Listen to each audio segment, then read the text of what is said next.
In Genesis chapter 6, verse 9 until chapter 9 to 17,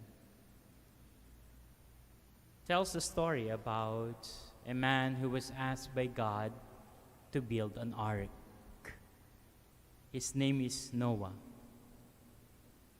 Noah allowed himself to appear a fool in the eyes of others because you're building something that somehow is irrelevant to their lives. Why would you build an ark?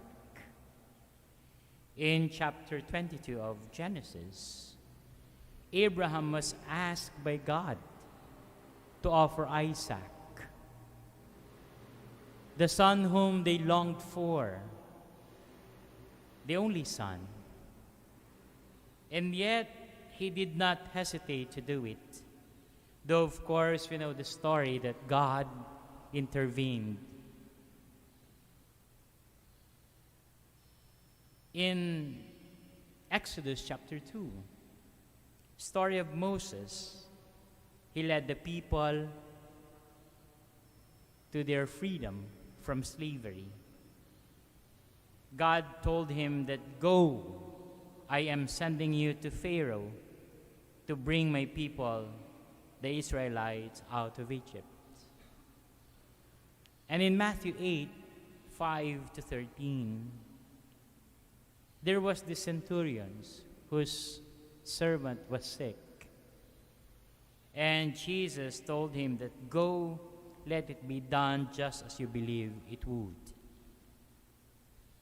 In Luke 1:38, Mary said, "I am the Lord's servant. May it be done to me according to your word." What was common to these stories was the word obedience. They followed God in His mysterious ways. They seldom questioned Him, but rather they trusted His ways. Samuel reprimanded the king Saul. Why? Because he disobeyed the Lord.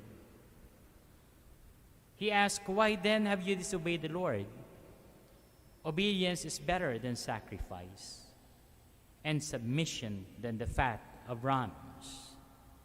Because you have rejected the command of the Lord, He too has rejected you as rulers." In the gospel for today, the disciples of Jesus appeared to be very disobedient to fasting. The disciples of John and the Pharisees do it religiously. And his disciples seemingly, disobeyed this very important rule of their lives. And yet, in their disobedience lies actually a faithfulness to a man whom they considered as their master, their leader, and eventually as their God. As Thomas confessed, "My Lord and my God." Actually, they are obeying Jesus, the new wine.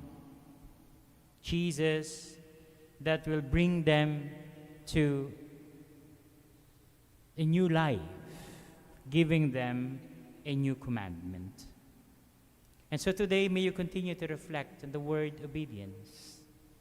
Maybe you can put into your mind a father's delight to a son who follow him, or a mother to a daughter, maybe a provincial to his subordinates, or maybe a prefect to seminarians.